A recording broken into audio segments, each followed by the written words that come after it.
We're here on setup day at the National Orchid Show here in Hillcrest, and we've been given unfettered access to show you how they start this whole show, how they get it together, and then of course all those beautiful things that we're going to be seeing. So welcome to the Nature Company. If this is the kind of information you're interested in, please hit that subscribe button down below if you haven't already, and that notification bell to be notified of all our upcoming content so you don't miss out on a thing. And you'll get to see the glory of the finished product, but just to show you all the hard work everyone has to go through to show that all to you so that you can all go ooh and wow. This is what it looks like to start off with. A lot of work goes into setting up all these stands, and we can see all these huge number of plants just sitting waiting to be put up. We'll also do a quick flash through some of those plants that have already been put out that are going to be judged later. It's not the full plants that are going to be up for judging. And here's one of the biggest problems when it comes to bringing your orchids in and around to all these different shows is how do you transport these to ensure that you don't damage any of the flowers. It's all a matter of packing and ensuring everything's well protected in boxes that are going to suit the length of the flower spikes. And this is the acceptance of the orchids into the judging. They've all logged, all named, labeled, and then from there they can be taken onto the judging floor and put up to be put out on display and onto the tables for judging. Logged against records and original names. And here's all the judging tables being set up, and they're empty. But that's only half the story. There's the beginning of what the real story is going to be all about. But that's all for tomorrow. Today's just the setup, and setup today and tomorrow, and acceptance all the way through. So if there's 2 days of acceptance, you know there's going to be a lot more available to show than just these. So we're day 2 here now at the National Orchid Show, and we see the judges are just starting to congregate around the judging tables. They've all got their lists on hand. They're busy discussing a few things here and there, and they'll get down to their judgments on each of these orchids soon. So it's going to be interesting to hear how they look at each of these different orchids to be able to give them those scores that they get to get those medals. You can't film all the up here while we're judging, if you don't mind. Oh, okay. So we've just been asked not to film the judging process itself. So the secret society is going to get to their work, and we'll see what the results are when they're all done. So we're just going to do a quick run through the judging tables before they're completely dismantled to go back into the displays, and we'll just have a look and see what stunning things are available here. Well, not available because these are obviously people's prize collections. The Goriantha skinneri. Such a nice big specimen.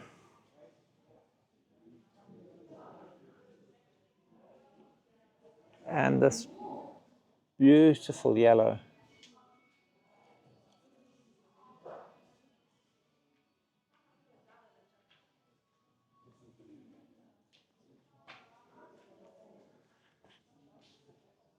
And the softest lilacs with the purples and whites.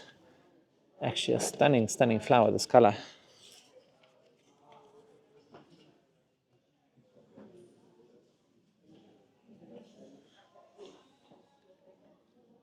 And these huge, giant flowered Cattleyas.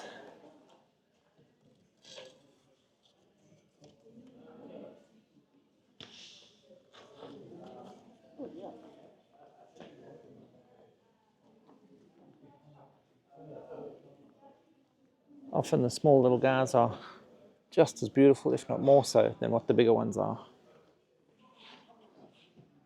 That's one of the species.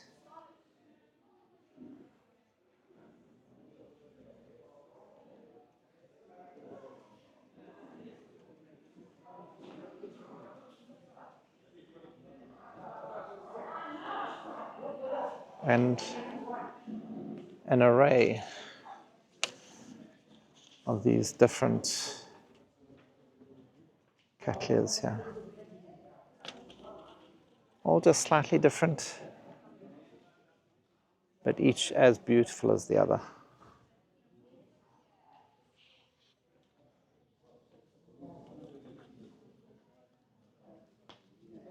And the Cattleya intermedias here.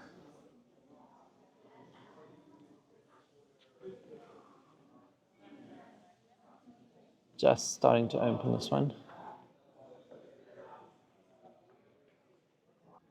Another one of those little species Cattleyas. And this received a second.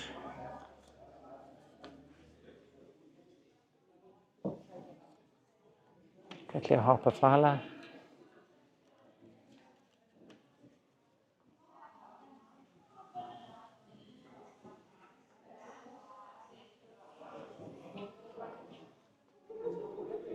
And some of the more unusual ones that we don't generally get to see all that often. This beautiful like bottle brush type flower here. Actually, it's really such a beautiful plant, this. And from those giant Cattleyas to these tiny minis.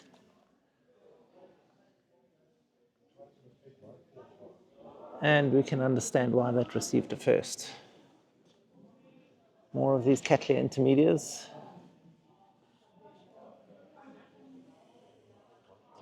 And this, just the softest pinks, is really exquisite. So I think Emerson's probably taking it down.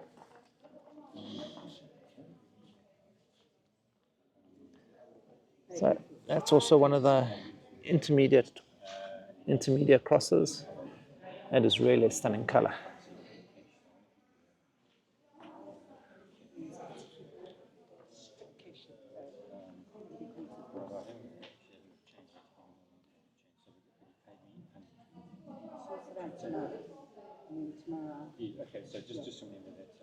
This Encyclia's flowers are just huge and so beautiful in that green and white.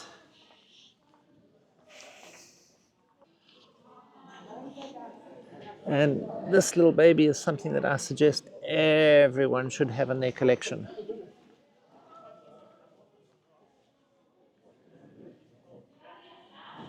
It's a fairly easy grower and quite hardy, so there shouldn't be any excuses.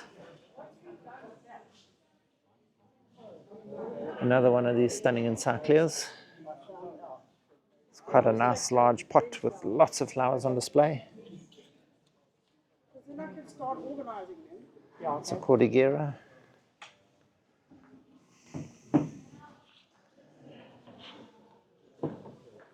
And these huge white, pure white Cattleyas.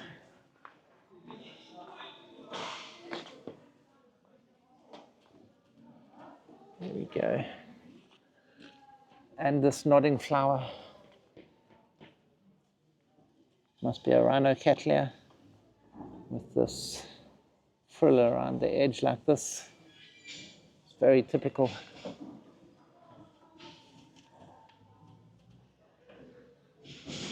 There we go. So perhaps I was a little bit wrong in that judgment of that one. And these yellows with this coloration is always make such a nice display. Look at the brightness of this and that lemony sort of scent that it has. See, that's one of those rhino Cattleyas.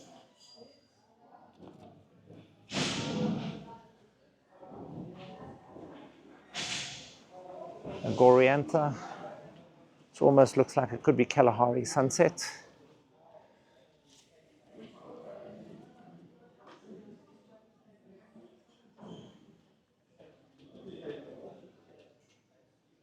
Namib Sunsets. Okay, so perhaps the name's changed or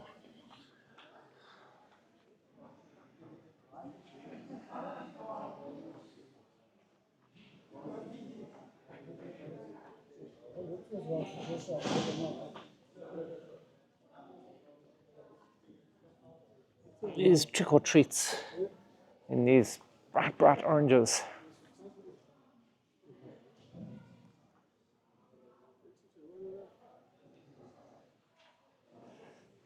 This whole big plant here is so stunning. So stunning when it's all grown up like that. That's why we try and grow ourselves mother plants, just to get those incredible displays. Yeah. These are always so interesting. I love these spotted Cattleyas.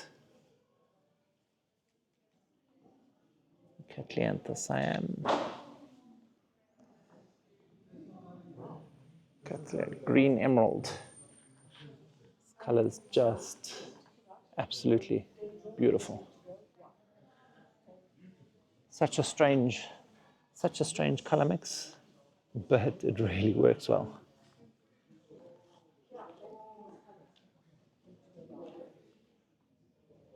This color is almost doesn't want to be picked up properly on the screen.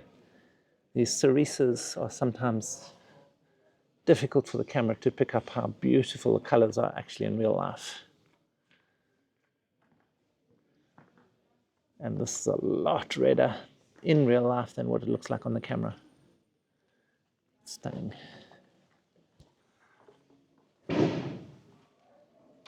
These miniatures are really exquisite.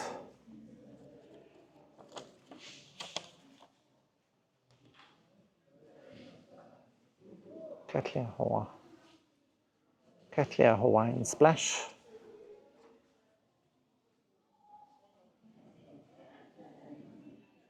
That mix of colors, wow. And here's another very similar, just without the yellows.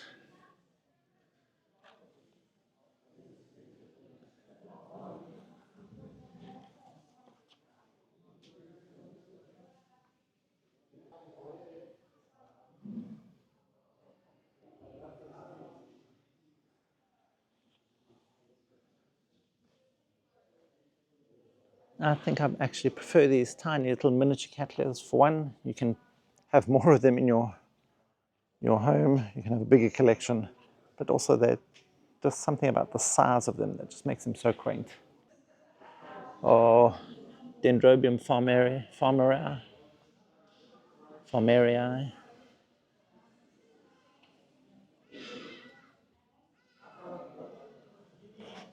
This Dendrobium farmerii is about to come into bloom. Just such a pity the flowers hadn't opened for the show.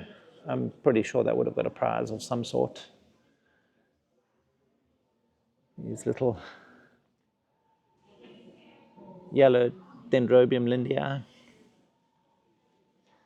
Just the softest pale yellow. And then as they age, they get to this almost scrambled egg yellow. And the Dendrobium spectable with those strange twisted petals and sepals. But really do make an exquisite show.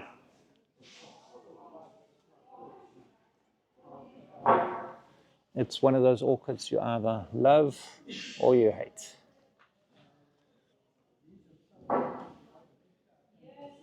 Pretty little Dendrobium kingianum. This is one nice thing about the kingianums. They can full up into these like little bushes and then just flower prolifically.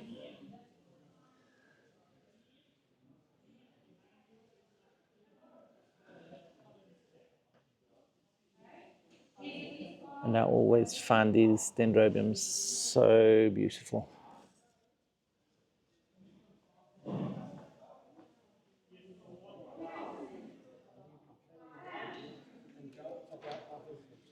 Tongue-twisting name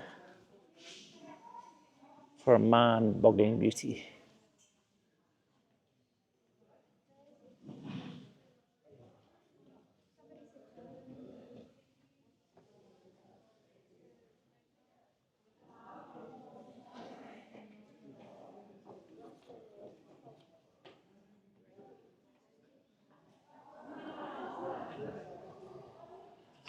And this too is a Dendrobium. Not something that you'd particularly look at and think it would be, but... And of course, these Dendrobiums that are mostly grown for their leaf forms. And then you get those tiny little flowers on them.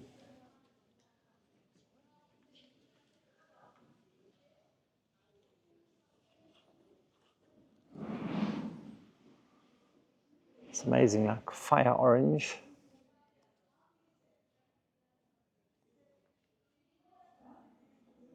Dendrobium chantabum sunrise, obviously one of the Thai hybrids. And this fine, soft, pinky purple on the tips of each of these petals.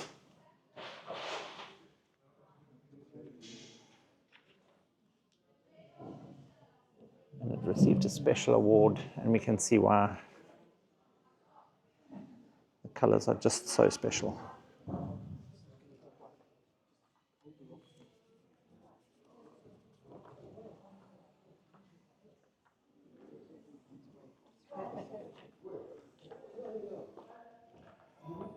So it's just a Dendrobium no mill,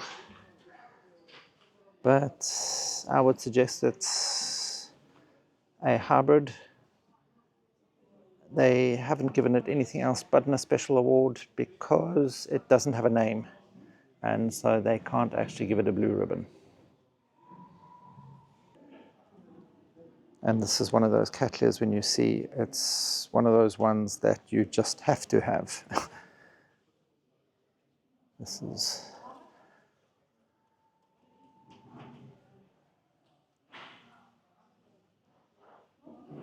It really is an exquisite color.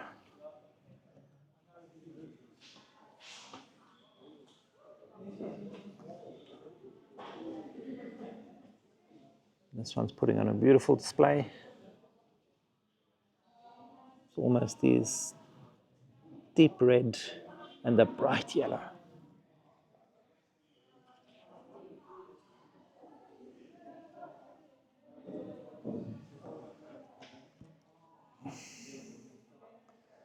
And it got the best in section. And here's the winners' tables. This beautiful Cymbidium.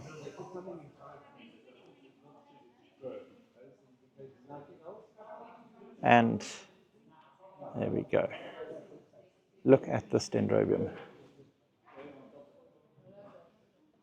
We can see how well this was growing where it was to produce a display like this.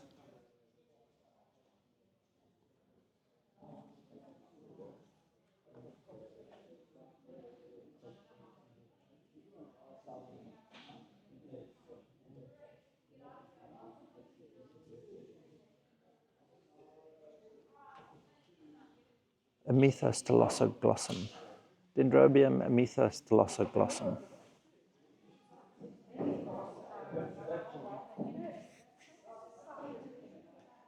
And it received a gold, which is the grand champion. You can definitely see why that received grand champion.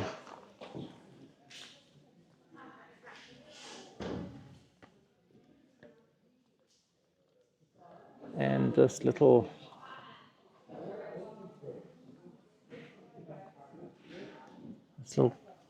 Cattleya got itself a couple of prizes here.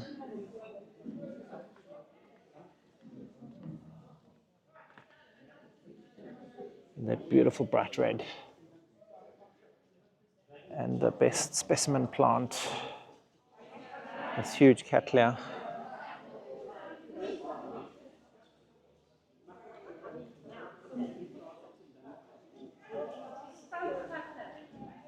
Some of the flowers just starting to go off, but that's this time of year for a lot of these Cymbidiums.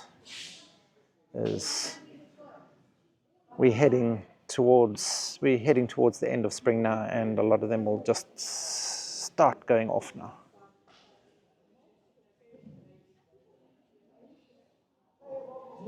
Such a beautiful Paphiopedilum, this.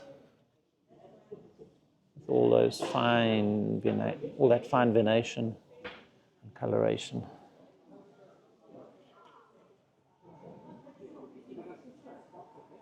Yeah, it's almost the color of the leaves that make the flower even more spectacular.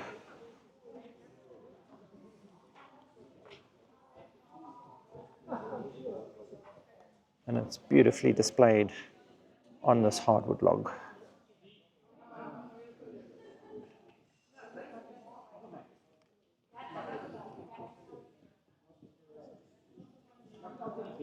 And these beautiful wine red lycasts. These flowers are pristine, it really is. And we see all the new growths just starting to come up.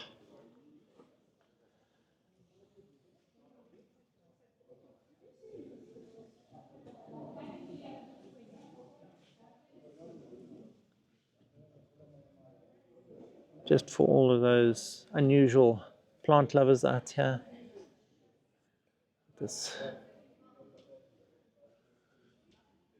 I've got some of the more common varieties that have those deep maroon flowers, or the burgundy. This little miniature phal.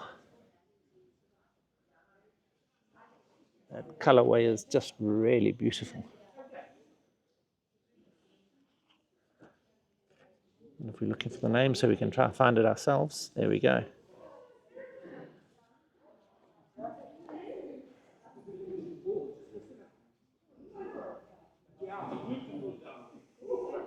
Another exquisitely displayed plant.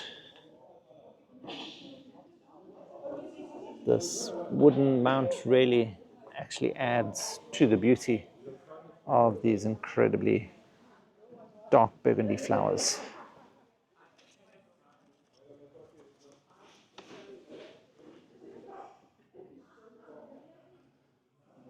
It's Columnara Masai. That's really such a stunning beauty.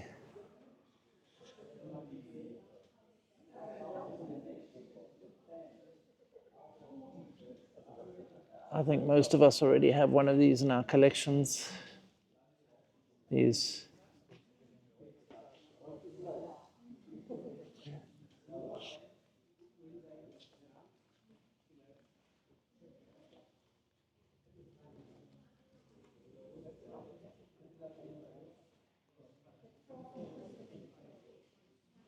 little mini cats are so rewarding, and they can often be hardier than what the bigger cats are.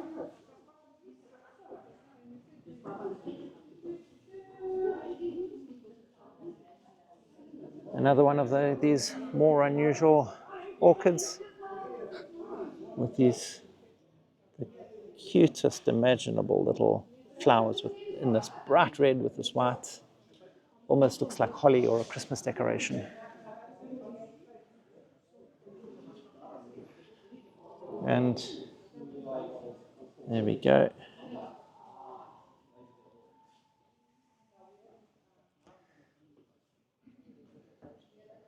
And if you're ever looking for a blue vanda, this is probably the closest you'll ever get. And yes, those colors are real. I haven't done any color grading on this. Sure. All those fine markings on that beautiful blue.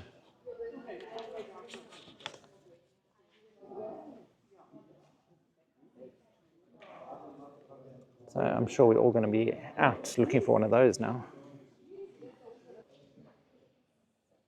Just coming into bloom here. If this had have been in full bloom, it really would have been a prize winner. And of course, some of these South African indigenous orchids. This is one of the Eulophias. They like to go dormant and then come up in spring. This looks like it's a hybrid. It's nice to see that they're beginning to hybridize these indigenous South African orchids and producing some amazing specimens out of them. And the Psychopsis mariposa, that flower is the size of my hand. Not nearly, but it is.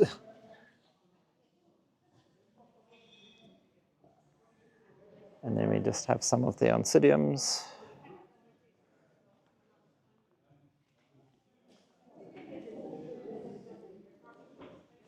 And some of the brassias. This brassia is actually really nice, having those full bars up. And then the trichocentrums. It's actually a really nice one in yellow and brown, without the purple colorations that I generally see with them. These always fascinate me. I just think these markings on them are just out of this world. Just colored up like the most beautiful butterflies. This one's specific name is bar candy. You can see why they called it candy. Now this is the first time to see this specific color.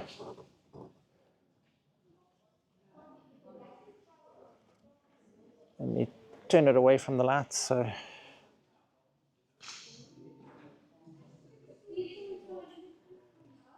those markings and that color is just exquisite.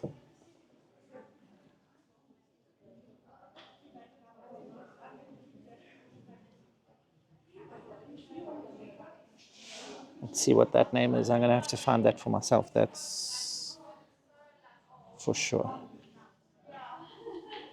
That's for sure.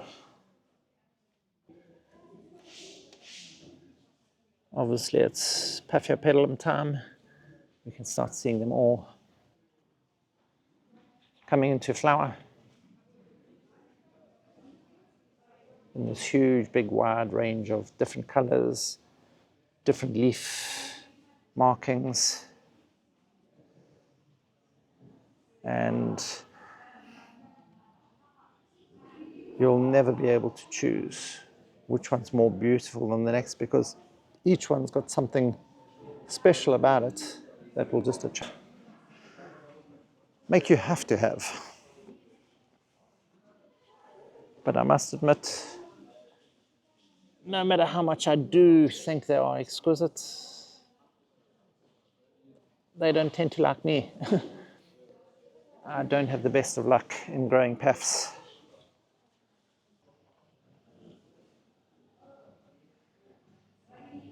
There's a best in section, and we'll show you why. It's one of those unusual Phalaenopsis. Obviously one of the little species. There we go.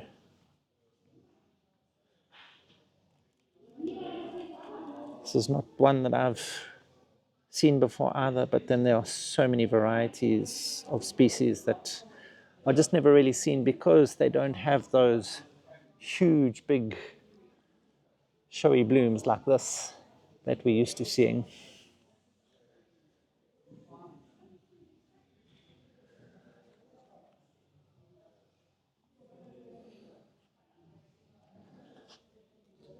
And this tiny little miniature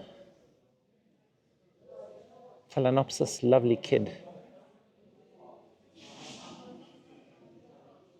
Now that is really a miniature. And of course the variegated Phalaenopsis now. Lots of these available around. And there we have with its stunning flower display. But this color is quite special. Let's see if we have a name for that.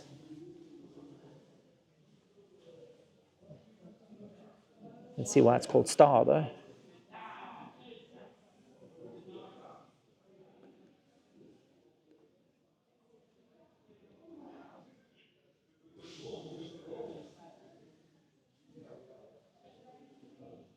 Seidenfordenia. With these cute little blossoms and on these long long hanging leaves.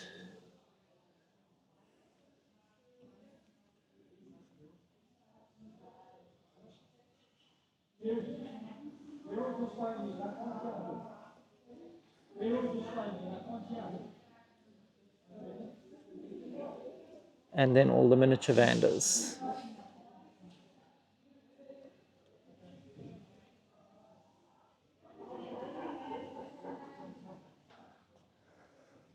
This is a Phalaenopsis, which is intergeneric hybrid between Vanda and Phalaenopsis, I would presume, with those flowers.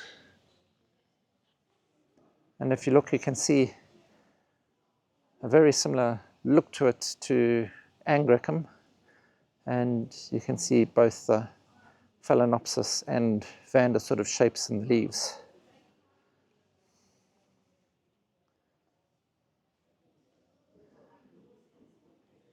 And a fire red. It's almost a fire red of a Renanthera, but on such a small little plant. It is a Renanthera. I didn't realize you could get such tiny little ones.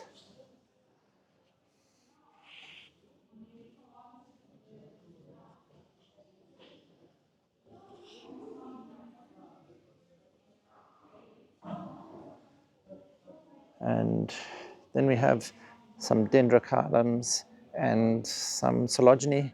But if I'm not mistaken, some of these dendrocarpums have now been reclassified as coelogeny. Let's have a look at what the... No, they're still calling them dendrocarpums. But look at all those fine little frill of flowers in between these hair-like leaves. It really is so dainty.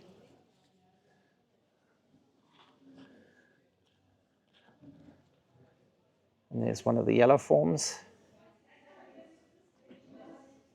These little zigzag flowers are part of what makes these so unique.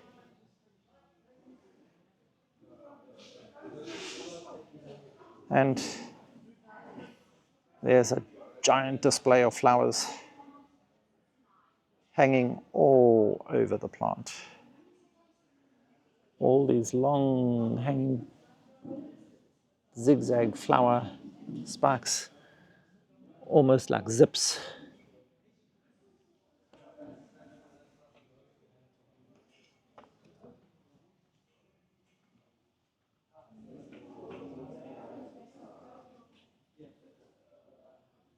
There's a nice big Coelogeny flaccida. And another one hanging out over here. And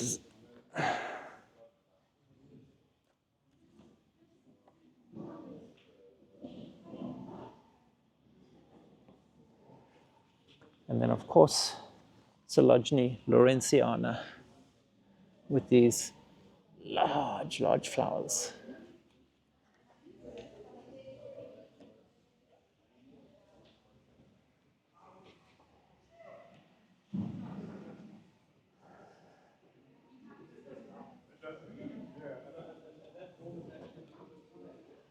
And this beautiful little cissus here actually looks a lot like a Dendrobium noble, but it's not.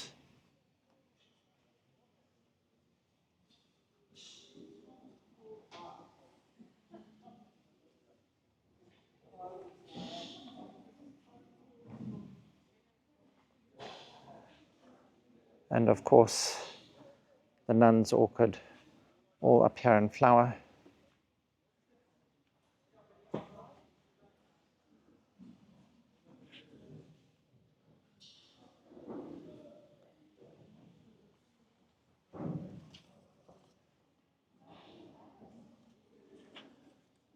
And these ones also very similar to the Coelogenies, but they're not.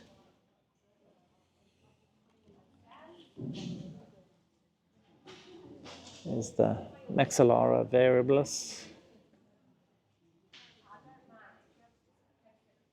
And let me get in to show you this. This is so cute.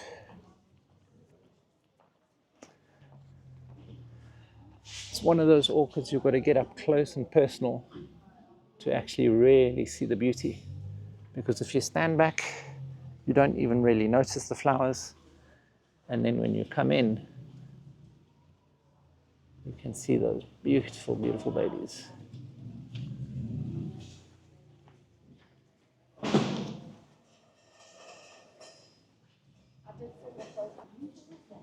The Maxillaria sanguina. The name was given because of this almost blood red on the lip. But it's got also these fine, beautiful leaves, a nice sort of upright habit that forms these large rounded balls as these leaves cascade over and these bulbs grow up longer. And then these most magnificent flowers.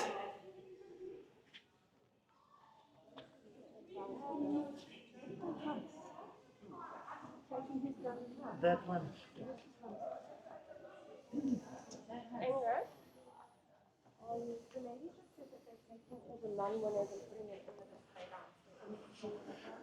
Okay, and then there's a flowering Bulbophyllum maximum.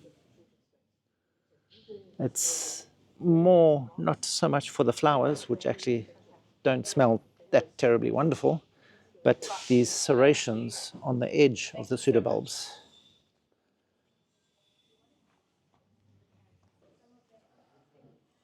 Also another one of those more unusual Bulbophyllums that you don't get to see every day. And of course some more lycasts in the pinks and the creamy whites. And when you see these unusual flowers like this hanging this long, then generally you know you're looking at one of the gongoras.